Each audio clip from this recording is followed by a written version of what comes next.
nanti telinga sama Android bisa mendengar isinya lagi temanmu dan kami serahkan untuk abang yang akan menyampaikan bahwa ini selamat semuanya di dalam nama Tuhan Yesus kami berdoa dan mengucap syukur. Amin. Amin.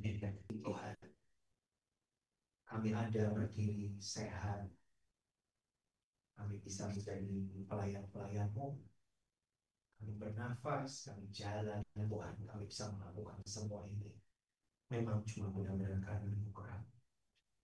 Karena itu hari ini kami minta Tuhan, mari bertahta atas tempat ini, atas ruang ini, atas hidup kami. Dan ketika ada pengudusan-Mu di tempat ini, maka semua yang bukan dari Tuhan bahkan tidak bisa mendekat, tidak bisa kami yang Tuhan akan hidupkan. Karena ada pengudusan Tuhan, di mana yang kudus tidak bisa bersama dengan yang tidak kudus. Hadirat-Mu yang kuat menguasai setiap kami, Tuhan. Dalam hadirat-Mu ada kemerdekaan, kesembuhan, perubahan Yesus, dan semua yang terbaik dari hati Tuhan. Kami buka hati kami untuk Kau bicara. Mari pakai lidah bibir hamba-Mu menyampaikan apa yang dari hati Tuhan. Kata-kata yang menghibur, kata-kata yang mengkoreksi, kata-kata yang menguatkan, yang berasal dari hati Tuhan. Dalam nama Yesus, mari berbicara Tuhan. Kuasai setiap kami. Haleluya. Amin. Amin. Bapak Ibu silakan duduk. Saya nggak tahu apakah hari ini WA-nya berdoanya puasa 7 hari 7 malam, nggak tahu lah ya. Hari ini saya izin pakai timbar. Oh, saya izin. Oh, terima kasih Pak. Karena ini tidak apa.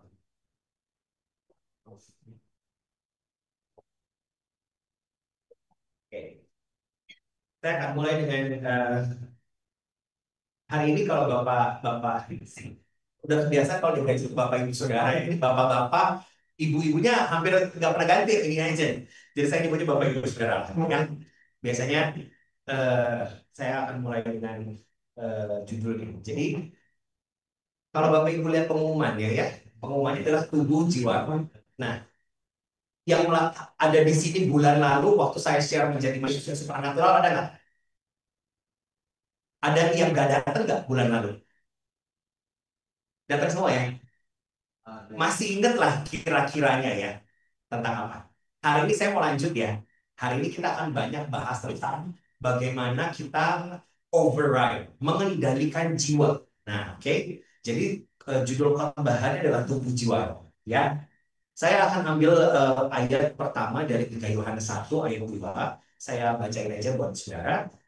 Saudaraku yang kekasih, aku berdoa supaya engkau baik-baik saja dan sehat-sehat saja dalam segala sesuatu. Ya, sama seperti jiwamu baik-baik saja. Amin. Oke, ada ayat yang kedua yang saya bacain untuk saudara juga. Nah, ini dari 1 Tesalonika 5 ayat 23. Semoga Allah damai sejahtera menguruskan kamu seluruhnya. Dan semoga roh, jiwa, dan tubuhmu terpelihara sempurna dengan tak bercacat pada kedatangan Yesus Kristus Tuhan kita. Nah, Bapak Ibu Saudara, bulan lalu itu kan saya ngomong bahwa kekuatan dari Roh Kudus turun. Kalau Roh Kudus turun atasmu, maka kamu akan terima kuasa. Itu ya. Nah, sekarang gini, saya hari ini akan lebih banyak mengajar. Jadi please fokus. Jadi saya nggak akan ngajar panjang. Tapi ini akan melanjutkan apa yang bulan lalu saya cerita. Supaya Bapak Ibu Saudara bisa lebih mempraktekkan bagaimana sih kuasa yang supranatural dari roh Tuhan itu bisa nyampe ke alam daging yang ini. Nah, ada caranya. Semua itu ada teknisnya. Walaupun banyak hamba Tuhan ngomongin gini, oh itu semuanya itu anugerah. Kalau kita bisa melakukan ini. Iya, tapi di luar itu ada teknisnya. Kenapa ada orang yang bisa sangat diurapi dengan kuasa, ada orang Kristen yang sudah seumur hidupnya bahkan sampai 70 tahun tetap tidak ada kuasa dalam hidupnya. Tetap ada bedanya. Ada teknisnya secara alkitabiah bagaimana kita ini hidup secara supernatural. Sampai di sini nangkep ya. Kalau ada yang bingung atau misalnya nanti saya melihat muka bapak-bapak Hah, maksudnya gimana? Kalau minta saya ulang, saya akan ulang. Ya, oke, kita lanjut ya. Nah, kita ini seperti yang Firman bilang, kalau Bapak Ibu baca Alkitab dari awal sampai akhir, saya udah tiap bulan ya saya bilang, ayo Bapak Ibu Saudara, baca Alkitab sebisa mungkin tiap hari. Jangan biarkan diri kita itu kosong dengan firman, ya. Ini adalah salah satu-satunya ayat dalam Alkitab yang menulis bahwa kita ini terdiri dari manusia, tubuh, jiwa, dan roh. Lalu dibilang begini, semoga Allah damai sejahtera, Tuhan yang kita ke akar kata ya. Akar kata dari shalom itu adalah utuh. Whole. W-H-O-L-E. Kalau bahasa Inggris, whole. Utuh. Ya, jadi Tuhan, jadi Jehovah Shalom, Tuhan yang memang yang punya segala damai sejahtera, ya, menguduskan kamu seluruhnya. Jadi gini, dalam Tuhan itu kita harus ngerti konsepnya. Kita hanya bisa memberi apa yang kita punya. Sebaliknya, kita tidak bisa memberi apa yang kita nggak punya. Ini logika anak SD. Namanya siapa? Job.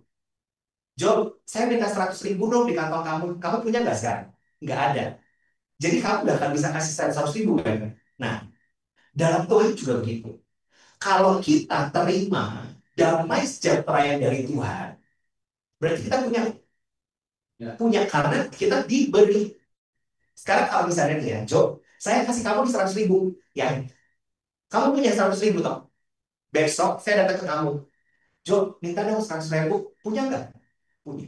Sistemnya begitu. Nah, ketika Tuhan memberikan sesuatu yang ilahi, itulah cara dia deposit itu dalam hidup kita. Seperti tabungan atau benih. Jadi kalau dia beri, di dalam ini pasti punya.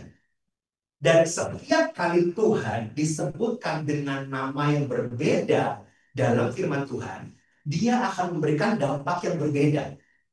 Jadi kalau disebut dengan Tuhan Jehovah Shalom, memberikan apa bahasanya di sini, menguruskan kamu seluruhnya utuh. Jadi Tuhan yang punya damai sejahtera secara utuh, ya, menguduskan kita secara utuh. Jadi di dalam Tuhan bisa tubuh, jiwa, roh kita seutuhnya itu dikuduskan. Terpelihara dengan sempurna, dengan tidak bercacat pada kedatangan Yesus Kristus. Nah, sedikit kita belajar tentang akar kata Jehovah Shalom. Jadi ketika misalnya ada orang, oh ya Shalom, Shalom Aleichem, damai sejahtera bagimu. Damai sejahtera Tuhan tuh begini, utuh. Dari akar katanya berarti tidak ada yang hilang, tidak ada yang rusak. Paham ya?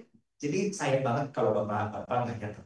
Supaya gini, karena setiap kali saya dapat pewahyuan baru tentang Tuhan, itu saya deklarasikan. Oh, berarti tubuh, jiwa, roh saya bisa hidup tanpa penyakit, saya bisa hidup tanpa sakit jiwa, saya bisa hidup tanpa roh yang tercela. Karena saya punya jiwa Shalom. Tuhan membuat saya butuh, dia menguduskan saya secara butuh. Saya ngomongin itu. Sampai itu jadi kenyataan. Saya ngomongin itu pas saya lagi nyetir motor, saya ngomongin itu pas saya lagi mandi, saya ngomongin itu pas saya lagi boker, saya ngomongin itu pas setiap waktu ketika rema itu masuk dalam hidup saya akan perkatakan sampai itu jadi kenyataan. Sampai saya merasa betul bahwa pikiran saya, tubuh, jiwa roh saya benar-benar dikuduskan, dipisahkan. Jadi, saudara, kalau Anda diterima rema dari Tuhan, nyetuh banget di dalamnya. Bukan cuma, amin, aku terima, yes, besok pulang tidur siang. Bukan. Terus perkatakan, supaya itu menjadi kenyataannya kita. Jadi, ada satu bagian dari firman yang minimal itu mengubahkan kita. Sampai sini ngerti dulu langkahnya? Oke, kita maju lebih lanjut ya. Nah, kita akan mulai dari roh. Kita ini adalah manusia roh yang hidup di dunia yang tidak kekal. Paham? Karena firman Tuhan bilang kita semua kembali ke Bapa. Dan Bapa adalah tempat kekekalan, di surga kita yang mengalami kekekalan. Ya. Nah, yang paling dekat dengan roh kita adalah Roh Kudus. Makanya Paulus bilang dalam firman, roh penurut, daging lemah. Paulus bukan sih, supaya saya nggak salah kaprah. Paulus ya, koreksi saya kalau saya salah. Saya nggak catat itu ayatnya. Nah, kenapa dibilang roh itu penurut? Jadi gini loh saudara. Di sini saya yakin ada yang suka terbangun subuh-subuh dan di dalamnya rasa gini, kok saya rasanya pengen berdoa? Ada, ya kan? Apa aja gitu. Kenapa ya? Kok tiba-tiba subuh bangun pengennya berdoa? Tapi yang terjadi seringkali apa? Tuhan ngantuk balik tidur. Benar nggak? Ya kan? Nah, roh kita itu punya sebuah daya untuk membuat kita bangun. Jadi ketika kita tidur, jiwa kita, badan kita, kan nggak ada kendali, mau tidur ya kan? Tapi Bapak Ibu Saudara, roh itu nggak bisa tidur. Apa tandanya? Karena ketika Anda tidur, Anda bermimpi. Dan seringkali mimpi kita itu bukan berasal dari bunga tidur atau mendapat memori saja. Tapi itu adalah cara bagaimana Tuhan mengkomunikasikan apa yang dari hatinya kepada manusia. Anda tahu kan bahwa di firman Tuhan pun Tuhan bicara kepada Firaun yang bahkan orang fasik lewat mimpi, ya kan? Lalu banyak sekali nabi-nabi di Alkitab yang nggak cuma dapat penglihatan, tapi mereka mendapatkan sebuah mimpi, ya kan? Yakub pun waktu dia dapat penglihatan, dia kan lagi tidur di atas batu, lalu dia melihat sebuah penglihatan dalam mimpinya. Di tempat itu ada tangga turun naik dari surga ke tempat dia. Makanya disebut tempat itu Bethel. Betul? Ya apa enggak? Ya. Mesti ingat cerita ini ya. Nah, jadi ketika kita tidur, roh kita tidak tertidur selama ada kondisinya. Selama Anda memberi makan roh. Nah, supaya roh kita ini hidup, benar-benar menguasai hidup kita ada dua Bapak Ibu Saudara ya. Pertama, Anda harus mengejar doa yang sehat. Yang kedua, Anda harus baca Alkitab. Saya kalau Anda perhatikan ya, dari sepanjang saya khotbah, saya hampir tidak pernah menggunakan kata harus. Tapi untuk sebuah conditional tertentu, saya akan katakan harus. Kenapa? Karena nggak ada jalan lain. Memang cuma itu jalan. Sama seperti manusia harus makan dan minum. Manusia roh kita juga ada makanan dan minuman. Anda punya kehidupan doa itu seperti air. Anda punya baca firman itu seperti makanan buat tubuh. Sampai di sini oke? Oke. Langkah berikutnya. Bagaimana supaya kita, badan ini bisa mengikuti kehendak Tuhan. Nah, untuk kita mendapatkan instruksi Tuhan, itu sebenarnya nggak susah, saudara. Karena pada dasarnya roh kita dan roh kudus itu nempel kan. Ketika kita sudah depan Tuhan Yesus, kita mengakui dengan lidah bibir kita bahwa saya adalah milik Kristus, mulai hari ini saya ikut Yesus.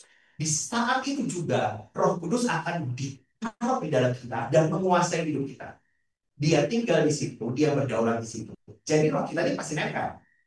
Nah, nempel itu sebenarnya kita itu selalu dapat informasi dari Roh Kudus. Dia akan mengarahkan kita kemana harus berjalan. Dia akan membuat kita mengerti apa yang dari pewahyuan Tuhan. Dia akan membuat kita bisa mengikuti apa yang Tuhan mau. Selama kita mengizinkannya, kita kerjasama dengan Roh Kudus. Tapi kenyataannya, seringkali badan ini nggak bisa ikut. Yang tadi saya bilang, kok bisa ya bangun subuh tapi udahnya kan nggak sanggup atau tidur aja. Nah itu, ketika Anda baca firman dengan benar, firman itu kan seperti roti hidup ya, tadi saya bilang. Roti itu akan memberikan kemampuan kepada badan kita untuk bisa mengikuti kehendak Tuhan. Saya ini jadi orang Kristen udah lama. Saya udah bilang berkali-kali, saya adalah cucu seorang pendeta yang nabiah yang sakti banget. Dulu saya nggak pernah paham kenapa sih orang harus baca Alkitab. Saya itu orang yang paling tidak mau baca Alkitab.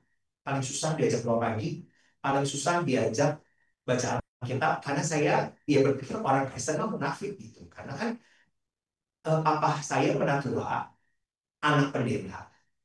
Mama saya juga, wah aktivis kaum wanita ini itu, tapi tiap minggu ya lempar-lemparan piring gitu loh. Ribut terus, jadi kayak kekristenan tidak begitu menarik buat saya. Munafik banget lah.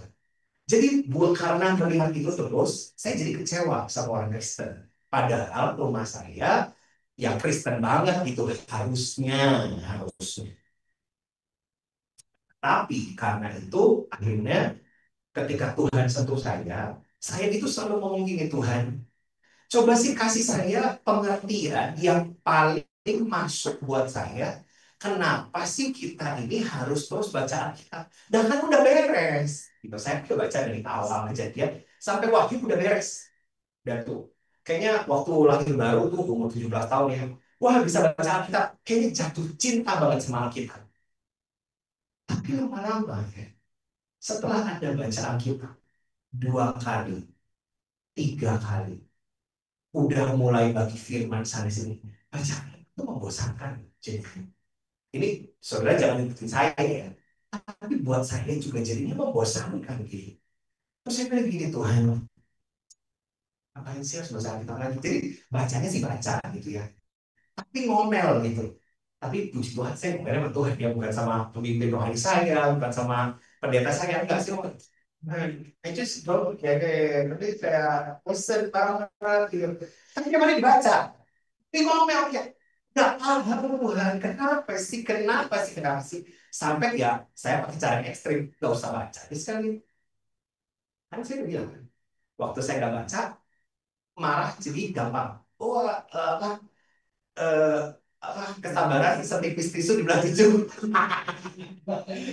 Udah gitu, kalau subuh bangun untuk berdoa, jadi nggak bisa berdoa. Nggak bisa, pokoknya cuma bangun disuruh udah nggak sanggup bangun tidur. Tapi kalau baca Alkitabnya saya nggak bolong-bolong, saya itu bisa dengar Tuhan yang pertama sangat clear. Jadi saya bisa tahu, misalnya gini, Tuhan nggak ngasih saya untuk ke tempat ini. Tiba-tiba tuh gini, berhenti, putar balik. Ya udah, saya langsung putar balik. Kalau nggak baca Alkitab ya, saya tuh bisa gini, ada suara di dalam, Yohan putar balik, jangan ke tempat itu. Oh, udah nggak apa-apa, Tuhan dilindungi. Iya, tapi kan ada Roh Kudus untuk dia mengingatkan kan. Ya ujungnya kalau kita kejadian sesuatu yang tidak enak, kalau orang Kristen gampang dong. Tuhan katanya jagain. Loh, Tuhan ngomong gini, lah aku sudah bilang kamu putar balik, kamu tetap maju kok. Itu loh, nggak baca firman, membuat badan ini nggak bisa ngikutin kehendak Tuhan. At least, ya minimal, itu yang Tuhan ajarin ke saya hari demi hari. Jadi kalau misalnya di tengah kesibukan, lalu tiba-tiba, bukan tiba-tiba ya, di tengah kesibukan pokoknya nggak ada waktu aja untuk baca Alkitab gitu ya. Jadi akhirnya saya pilih Tuhan, saya lagi nggak ada waktu untuk baca Alkitab. Tapi tetap saya tidak mau kosong firman. Jadi saya pasang khotbah, sepanjang saya tidur bisa 5-6 khotbah saya dengerin aja. Karena sepanjang hari itu mungkin sibuk banget aja gitu. Jadi kan bisa dengar khotbah. Ya udah, kita harus pintar mengakali. Mau kan firman kan bilang gitu. Iman timbul dari pendengaran. Pendengaran akan firman Kristus. Ya udah, kalau Anda yang bisa dengar firman dulu, minimal kita tidak kosong. Minimal kita masih mendengarkan firman. Nah, bedanya mendengarkan firman dengan baca firman gini. Ketika kita sungguh-sungguh baca firman, ya, Anda akan lebih mikir. Ya, saya nggak tahu di sini yang pegang handphone boleh berapa banyak sih? Nggak boleh. Saya nggak tahu. Sorry, saya nggak tahu. Harusnya nggak boleh. Ya, ya. Okay. Well, ya, itulah ya. Tapi saya belajar mendisiplinkan hidup saya ini. Kalau bisa, pas saya lagi baca Alkitab, handphone saya tidak satu ruangan dengan saya. Saya berusaha saya. Jadi kalaupun saya pakai tab, ya tabnya dan buku tulis. Saya belajar untuk mendisiplinkan. Saya menghormati waktu saya ketika saya diajar Tuhan.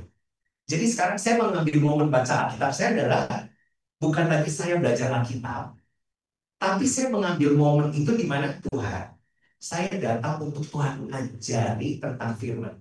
Jadi walaupun Anda sudah baca firman berkali-kali, ketika Anda datang dengan sikap hati, ketika saya datang bukan cuma baca Tuhan, tapi gini, saya ini datang Tuhan. Saya siap untuk diajari sama Tuhan. Lah kalau kita memang sudah datang dengan sikap hati kita diajarin, berarti kita harus memastikan semua distraction, semua gangguan harus minggir dong. Ya Pak ya. Jadi kita yang mengkondisikan, kan kita yang mau belajar. Walaupun pada kenyataannya, Tuhan yang membuat kita mau belajar firman. Seperti yang tadi saya bilang, kita ini tidak bisa memberikan apa yang kita nggak punya. Sedangkan ketika Roh Kudus ada di dalam, dia memberikan sebuah rasa ingin tahu untuk belajar firman. Saya tahu kita semua ini pasti ada musimnya nakal, ada musimnya jauh dari Tuhan. Tapi anehnya, di tengah-tengah kenakalan kita, di tengah-tengah kebebalan kita, seringkali Tuhan tidak begini, baca firman deh. Kan aneh maksudnya, di tengah-tengah kita lagi jahat-jahat, dia bisa mikir kayak, what the heck, gitu, ngapain tuh ada firman? Gue kan lagi jorok banget, gue lagi kayak sangat-sangat tidak pantas gitu untuk bersentuhan dengan yang kudus-kudus. Ya justru disitulah sebenarnya waktu-waktu terbaik untuk kita bertobat sebenarnya. Sebenarnya loh, sebenarnya ya kenapa ngalami kok. This is speaking from experience lah. Gak ada orang yang kudus lah. Karena mereka kan pernah mengalami aneh gitu. Kadang-kadang saya mikir gini, Tuhan, di tengah-tengah saya paling jorok, kenapa dia panggil saya gitu? Kayak nggak pak, nggak orang lain, saya banget gitu tuh kan jorok banget. Saya jujur aja apa adanya. Kenapa? Karena pada kenyataannya di luar Tuhan kita ini tidak bisa berbuat apa-apa. Kesian ya jadi rusak nanti negara ini. Di luar Tuhan kita ini nggak bisa berbuat apa sebenarnya. Benar-benar nggak bisa. Apalagi nanti ketika Anda di luar gitu ya. Kalau di luar kan langsung jadwal mimbar banyak buat Anda ini. Oh kesaksian, Tuhan baik waktu di rutan gini. Aduh, percayalah. Kalau Anda udah keluar, ya orang akan sangat menanti-nantikan bagaimana perjumpaan Anda dengan Tuhan yang supranatural di tempat ini. Udah pasti. Ya kalau Anda benar-benar bertobat keluar. Jadi kan pas keluar kudus gitu kan. Jangan balik lagi. Nah, itulah minimal kenapa saya terus baca firman. Karena kalau firman itu lepas, entah gimana saya ini nggak bisa ikutin kehendak Tuhan. Nggak bisa aja gitu. Nggak paham. Kenapa ya? Susah sekali. Nah, oke. Nah, kita lanjutkan. Di dalam jiwa itu ada namanya pikiran, perasaan, kehendak. Ya, ini benar-benar belajar pikiran, perasaan, kehendak. Nah, gini, ketika tadi saya bilang bagaimana caranya kita ini bisa menjadi pelaku firman, kan dari roh itu penurun tapi dari lemah, ya kan? Untuk kita bisa melakukan itu kan badan kita yang bergerak, kendaraannya kan badan kita, betul ya? Tapi yang seringkali nggak nyampe, yang pas bangun lalu memilih untuk tidur lagi itu siapa? Jiwa toh. Jembatannya di sini kan, ya kan?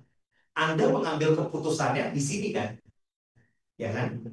Pada kenyataannya, ketika Anda punya hubungan yang benar dengan Tuhan, Anda baca Alkitabnya benar, jadwal doa Anda benar, ternyata pusat kendali kita bukan di otak. Karena otak hanya bisa memproses yang dari jiwa. Ternyata ketika Anda punya hubungan yang benar dengan Tuhan dalam baca firman dan dalam hubungan doa dengan Tuhan, pusat kendali kita ada di mana? Di roh. Jadi roh kita menguasai jiwa. Ketika jembatan dari jiwa ke badan ini sudah secure dalam bahasa Inggrisnya, kita benar-benar mendudukinya, apapun yang dari roh Tuhan itu akan nyampe sampai ke badan. Jadi ketika Anda dibanguni Tuhan subuh-subuh, di dalam pikiran nggak lagi ngomong gini, aduh ngantuk Tuhan masih capek tadi begadang kurang ini kurang ini, enggak. Badan Anda entah bagaimana tiba-tiba bisa berlutut dan bilang, ya Tuhan, hamba Anda. Itu ketika Anda bisa menguasai di jiwa. Ingat, di dalam jiwa tadi ada apa?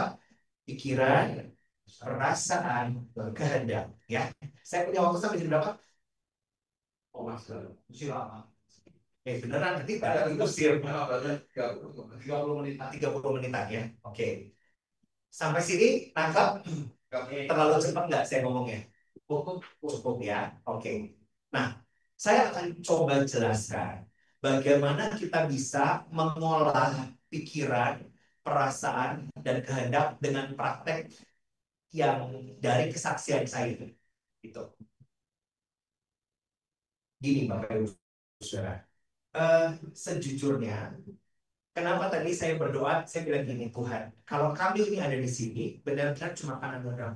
Keluarga saya itu baru mengalami satu musibah yang sangat berat sebenarnya. Jadi, kami selalu siang-siang bolong, saya itu baru beres pelayanan dengan tim misionaris dari Singapura, saudara. Kami ini lagi belanja batik lah, mereka oleh-oleh gitu ya. Sekitar jam 12 siang saya dapat kabar tante saya korban tabrak lari. Oh ya udah, saya pikir korban tabrak lari ya udahlah ya, kecelakaan lalu lintas biasa saya pikir.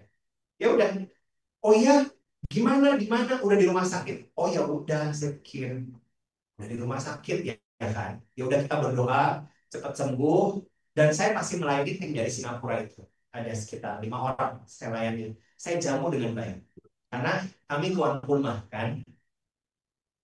Agak sore ya saudara. Saya dikasih videonya. Jadi ada orang taruh videonya dan video tante saya yang ditabrak lari sama truk itu. Jadi saya baru tahu ditabrak larinya sama truk, bukan mobil, truk ya. Jadi ditaruhlah di berita. Jadi dia comot, di forward masuk ke grup keluarga kami kan.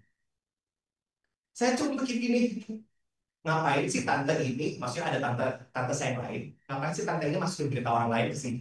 Saya tuh nggak saudara. Bahwa di video itu yang ada di bawah truk itu tante saya. Jadi waktu saya sampai rumah, saya ngomong lah ke mama saya, Mah ngapain sih? Kan kita lagi heboh nih ada berita tante kena tabrak orang. Ngapain tante itu masukin berita ada orang di bawah truk? Terus mama saya teriak-teriak, saudara. Kamu nih gimana? Gitu tante, kamu yang di bawah truk. Saya mau pingsan, saudara. Karena kayak udah mati, beneran di bawah truk itu. Jadi videonya itu ditunjukin ya, mereka tuh ngangkat truknya, nyeret truk saya dari bawah gitu. Jadi kan saya lagi menjamu kan nggak saya lihat toh ya gitu kan ya. Nah, yang menyedihkan begini, itu hari Kamis tepat minggu lalu. Kejadiannya jam 8.30. Ironis, 100 meter dari rumah Hewa, dekat banget gitu. Yang kalau kayak dari sini mah ke ujung ya posisi ke depan aja gitu. Kalau di sini kan ke depan kan rada-rada jauh ya. Ya di situ aja gitu. Ya kan? Keluarga saya nggak ada yang tahu sampai jam 12 siang. Jadi tante saya dievakuasi oleh polisi sampai ke rumah sakit. Dan waktu di rumah sakit ada yang lihat mengalir baru ngabarin ke seluruh keluarga saya. Kita tuh gak ada yang tahu. Selama kurang lebih 4 jam gak ada yang tahu dia tuh sedang meninggal nyawa. Gak ada yang tahu. Itu kan shock semua yang nggak bisa mikir ya. Wah langsung keluarga-keluarga yang di Jawa mikir itu kejadiannya di Kabanjahe sudah. Itu sekitar 2,5 jam dari Medan. Jadi karena kondisinya waktu itu cukup stabil, langsung dievakuasi lah ke Medan ya. Jadi keluarga yang bisa ke sana langsung ke sana, pada ke sana aja. Nah, jadwal pelayanan saya belum beres. Jujur, saya cuma bisa bengong karena shock. Tapi kita ini kan laki-laki ya, kalau ada yang pernah baca buku Mars, Men Are From Mars, Women Are From Venus, kalau ada pernah baca ya. Cowok itu bisa di kotak di dalam. Jadi kalau misalnya oke ada masalah, ya udah kotakin dulu aja. Nanti pas lagi ada waktu buat kotakin itu, kotak itu. Kotak pelayanan sekarang dibuka dulu, ngerjain pelayanan dulu sampai beres. Sekali ya. Jadi saya antarin lah mama saya ke Jakarta juga hari Jumat itu untuk ke Medan ngurusin adiknya karena mama saya dulu suster kenal banyak orang di rumah sakit ngurusin di sana. Sabtunya saya itu WL di tempatnya Bu Ana di Jakarta di LA. Saya tuh cuma ngomong gini, Tuhan, Ibu Ana sampai sekarang nggak tahu. Kalau Ibu Ana ini nonton, ya dia baru tahu sekarang. Saya tidak cerita satu pun. Yang tahu waktu itu ya cuma saya dan kakak saya saja. Jadi kakak saya main piano, saya jadi WL-nya. Saya benar-benar bisa mikir. Saya cuma bilang gini, Tuhan, kalau saya besok harus jadi worship leader, itu kemampuan itu cuma bisa datang dari Tuhan. Ini ngeheng Tuhan. Benar-benar ini nggak bisa pikir. Saya tuh satu hari itu cuma bangun di rumah, saudara. Karena otak terbang nggak bisa, masih ada pelayanan. Pelayanan saya masih sampai tanggal 26 bulan ini. Dan tipe pelayanan bukan yang bisa digantiin gitu loh, saudara ya. Kalau misalnya khotbah, saya masih bisa minta ganti. Tapi kalau bicara menjadi penerjemah dari luar negeri, itu nggak bisa digantiin. Tuh ya kan? Terus kemarin ada WL, besok saya khotbah juga di gereja.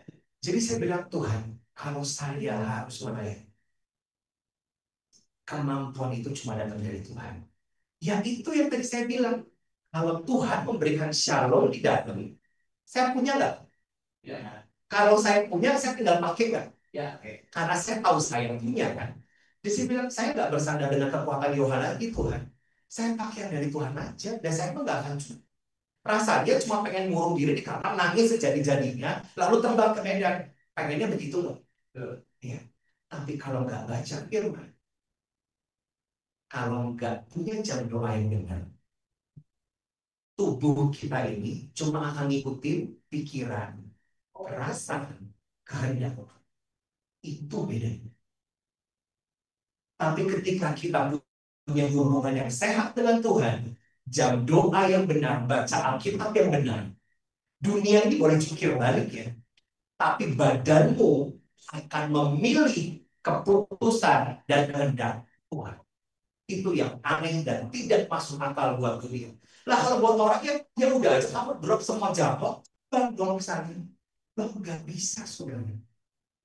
Kita harus mulai menghitung juga. Kalaupun ada yang bisa kesana ngurus dulu dan lebih pintar mengurusnya, kita kirimlah dulu yang bisa ngurus, benar nggak? Atur dengan baik. Oh nggak harus yang emosi, nggak ada gini, nggak ada gini. Oh masih terbang aja, tinggalin semua. Nggak bisa saudara. Dalam kedewasaan tertentu, bahkan ketika kita ada keluarga yang mengalami yang tidak enak, tetap kita harus memprioritaskan Tuhan, bukan pelayanan yang lain. Sekali lagi, tidak pernah soal pelayanan. Tapi yang penting adalah ketika saya di situ, saya tahu bahwa memang Tuhan maunya saya ada di situ. Bukan karena saya terpaksa di situ, oh karena sekedar mengisi jadwal pelayanan. Enggak. Kalau Tuhan bilang saya terbang sekarang, saya terbang. Tapi saya hadapkan ke Tuhan. Saya harus gimana? Lalu setelah cukup bergulat dan semuanya sebenarnya. Saya kan cerita kemarin hari Senin. Kemarin itu hari Selasa ya. Saya itu dapat kabar kondisinya drop.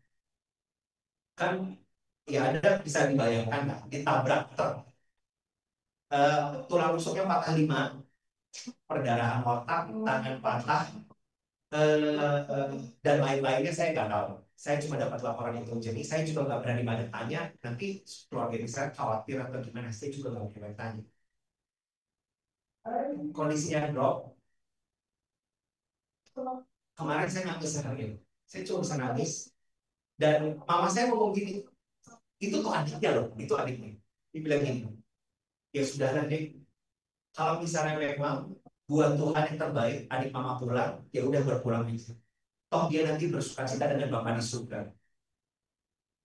Cuma gini loh. Gampang sih ngomong gitu.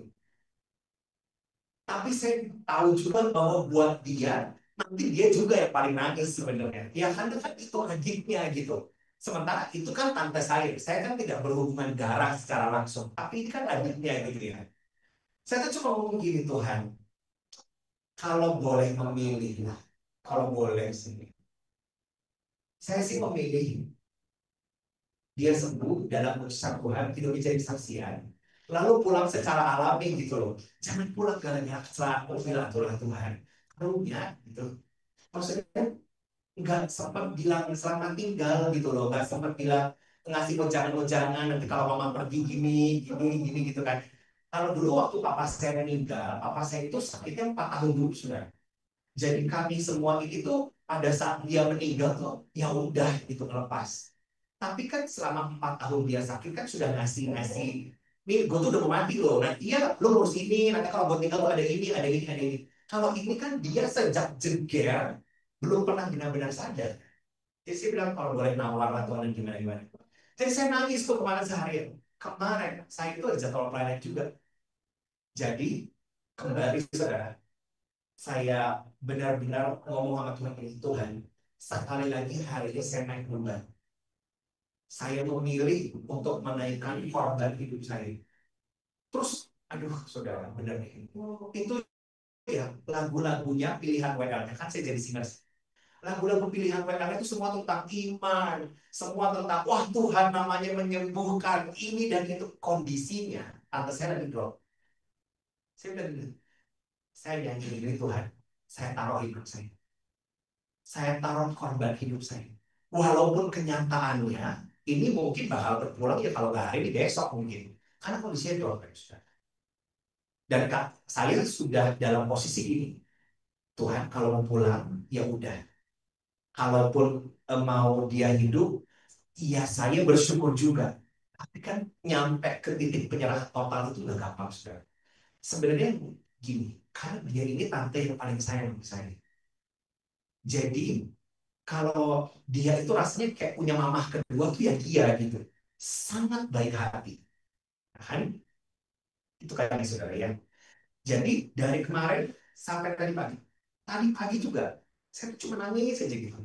Bengong sambil beberes, segala macam Tuhan. Aneh ya.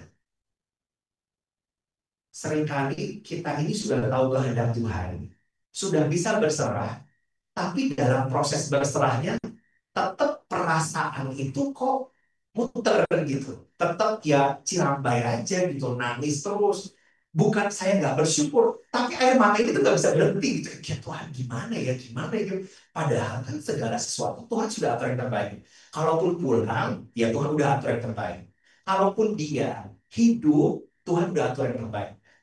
Saudara, bagaimana Tuhan bergerak dalam semuanya ini yang sebenarnya saya pun kagum. Jadi waktu si truk ini nabrakan ke saya, supirnya tuh langsung kabur. Itu benar-benar korban tabrak lari, gone with the wind, hilang. Terus hari keempat, yang punya truknya saudara yang datang ke rumah sakit cari informasi, datang. Jadi sebelum dia datang, keluarga saya bilang kan, mau kita apain? Katanya, loh mau kita apain gimana? Lalu mereka telepon saya kan, saya bilang gini, lu gimana sih? Saya bilang, dia mau tanggung jawab aja udah bagus. Sekarang lu punya bisnis, supir lu gerok nabrak orang, terus lu mau tanggung jawab? Saya bilang, kan supir lu yang nabrak, kenapa lu harus tanggung jawab? Dia mau datang aja udah bagus, saya bilang. Sambut baik-baik, ngomongin baik-baik, saya bilang. Ada keluar langsung ini, 500 juta. Wah, pokoknya semua biaya rumah sakit, sampai biaya pemulihan, sampai biaya rawat jalan, total 500 juta. Ya lu coba lu aja jadi punya truknya, saya bilang. Lu mau digituin? Kalau nggak mau digituin, nggak usah ngecap, saya bilang. Ngomongin baik-baik. Itu nggak dibunuh, itu udah baik, lu saudara. Karena kan keluarganya, keluarga mama saya itu kan keluarga orang Batak. Ya, jadi panas ya. Kalau ribut tangannya dulu, bukan mulutnya dulu ya kan. Jadi saya cuma begini, ini aduh, ini yang punya yang datang ya nggak dibunuh sudah bagus gitu kan ya. Kalau dihajar di rumah tidak kasus lagi saudara. Semuanya Tuhan atur. Mereka bisa ngomong dengan baik-baik gitu ya. Om saya yang paling berdarah panas itu bisa nggak ketemu sama orang. Jadi saya bersyukur. Hari ini ketika saya nyiapin khotbah, kemarin saya ditanya, mau khotbah, mau share tentang apa? Tubuh jiwa kamu. Kenapa? Pas lagi panas-panasnya juga saya mengalami. Ternyata bisa saudara, badan ini ketika Anda punya hubungan yang benar dengan Tuhan, pikiran, perasaan, dan kehendak itu Anda bisa tundukkan di bawah kaki Kristus. Karena firman Tuhan bilang gini, sebab segala kuasa sudah diserahkan ke bawah kaki Kristus. Nah, pikiran kita punya kuasa. Punya. Perasaan kita punya kuasa nggak? Kehendak kita punya kuasa nggak? Punya. Tapi ketika Anda pilih itu, Anda tundukkan di bawah kaki Kristus. Badan ini bisa tetap dipakai untuk mengikuti kehendak. Itu aja. Nah, sekarang Anda paham kan kenapa jam doa kita, hubungan doa kita, baca Alkitab kita menjadi sangat penting. Karena tanpa itu, badan ini nggak bisa ngikutin. Saya kasih penjelasan sedikit lagi lalu saya akan tutup. Kita nih mendengar kabar, saya lah dengar kabar kecelakaan. Pikiran kan, waduh mikir, statusnya gimana ya, kondisinya gimana ya, lukanya segera mikir. Jadi mikir kan ngerasa, aduh, kalau dia meninggal gimana? Keluarganya gimana? Ini gimana? Pikir tuh. Lalu mulai merasa, aduh sedih, gak ada gini, gak ada gini. Nah, setelah Anda merasa, Anda membuat sebuah pikiran perasaan kehendak. Anda akan punya kehendak. Kehendaknya Anda gimana? Mau langsung pulang ke Medan, atau selesaikan dulu pelayanan, atau mau nangis bombay di tengah jalan, bisa. Kehendaknya itu mau apa? Ini loh tiga hal ini. Tiga hal ini. Kalau tidak ada karya Roh Kudus dalam hidup kita, tiga ini tuh akan liar, bergerak semaunya. Iya. Mau itu diserangnya Anda dalam pikiran bisa, mau Anda diserang dalam perasaan bisa, mau Anda diserang dalam kehendak bisa. Bedanya di laki-laki sama perempuan ini. Kalau perempuan biasanya ngomong I feel, I feel, I feel, I feel. Saya ngerasa, saya ngerasa, ngerasa.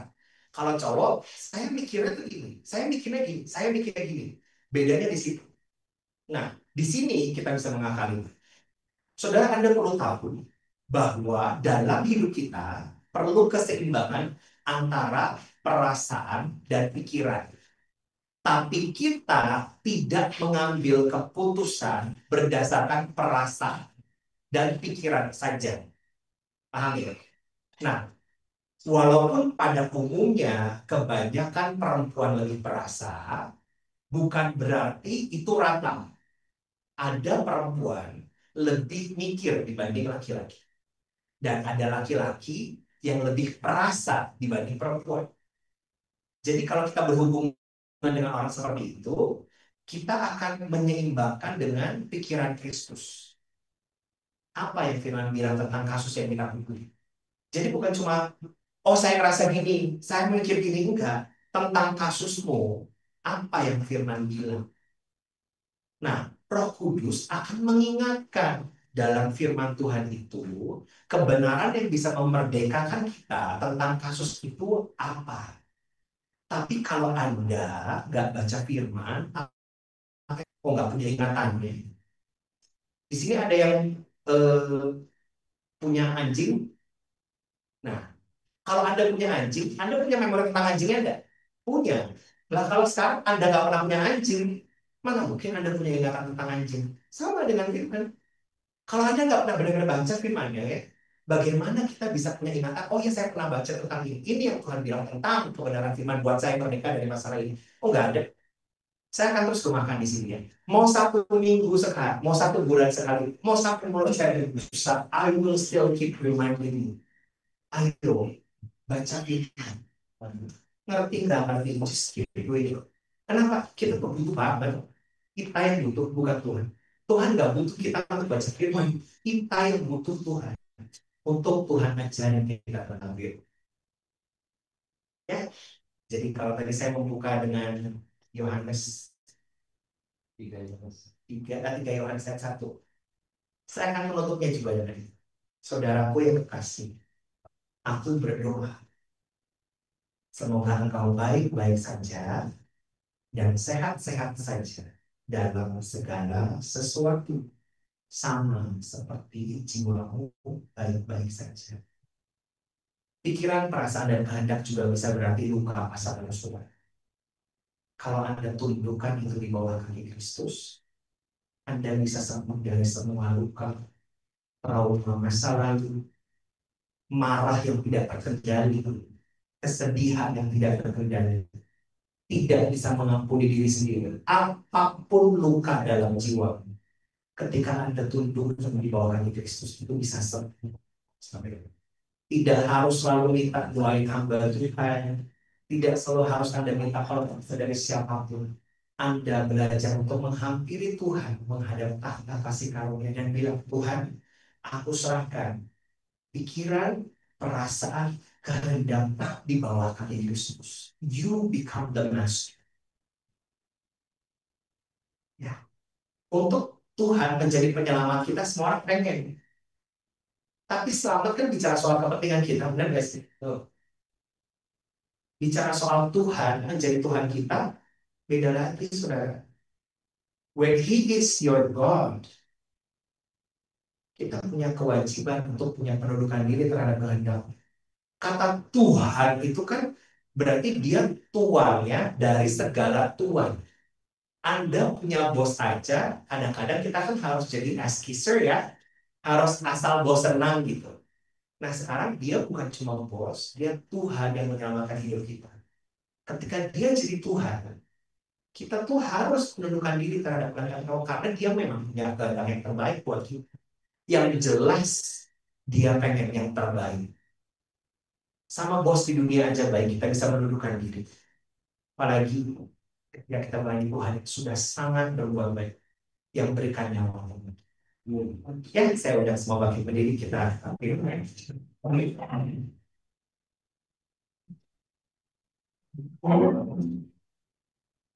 Saya undang semua, yuk kita pegang kepala kita tumpang tangan. Kami datang menghadap tahta kasih karunia-Mu sore hari ini Tuhan. Kami tahu ada Tuhan di tengah-tengah kami. Hari ini hamba juga melakukannya sekali lagi bersama dengan umat murid Tuhan ini.